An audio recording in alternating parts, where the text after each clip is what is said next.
एक जंगल में एक शरारती बंदर रहा करता था। एक जंगल में एक शरारती बंदर रहा करता था। वह रोज सड़क के किनारे पहुंच जाता और आते जाते लोगों को काफी परेशान किया करता। कभी किसी के ऊपर पत्थर दे मारता, तो कभी किसी के खाने पीने की चीजें ले भागता। वहां से जो भी गुजरता वह उस बंदर की शरारतों से परेशान हो उठता। सभी उससे डरकर वहां से निकलते। एक बार एक बूढ़ी औरत वहां से अपने पोती के लिए कुछ फल और कपड़े लेकर जा रही थी। उसने बड़े प्यार से अपने हाथों से अपनी पोती के लिए एक प्यारा सा फ्रॉक बनाया था। वह रास्ते से जैसे ही गुजरी धम से बंदर वहां आ पहुंचा और बूढ़ी दादी की पोटली लेकर भाग खड़ा हुआ। दादी ने उसका बहुत पीछा किया लेकिन वो उसको पकड़ नहीं पाई। अंत में हारकर वह खाली हाथ अपनी पोती गुंजन के पास जा पहुंची।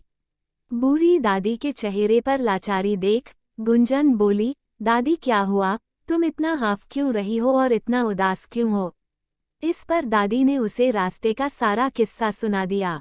गुंजन थी तो कुल 13 साल की, लेकिन उसका दिमाग तो किसी बड़े इंसान से भी ज्यादा तेज था। उसने दादी को ढांढस बधाया और बोली, दादी तुम चिंता मत करो, उस बंदर को मैं सबक सिखाकर रहूंगी। उसने दादी के कान में कुछ फुसफुसाया और दादी को फिर से कल आने को कहा। दादी भी मुस्कुराती हुई घर लौट गई।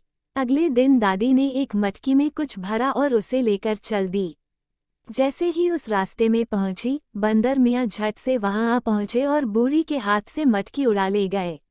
मटकी लेकर वह जंगल में काफी अंदर चला गया, लेकिन बंदर ने जैसे ही मटकी में कुछ खाने के लिए हाथ डाले तो उसके हाथ अंदर ही चिपक कर रह गए।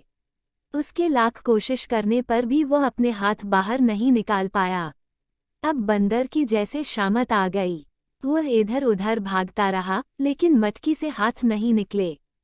फिर अगले दिन गुंजन दादी के साथ उसी रास्ते की तरफ से गुजरी तो उसने देखा बंदर के दोनों हाथ अभी भी मटकी से चिपके हुए हैं और वह मुंह लटकाए इस तरह से बैठा है जैसे किसी से मदद मांग रहा हो। गुंजन को उस पर दया आ गई।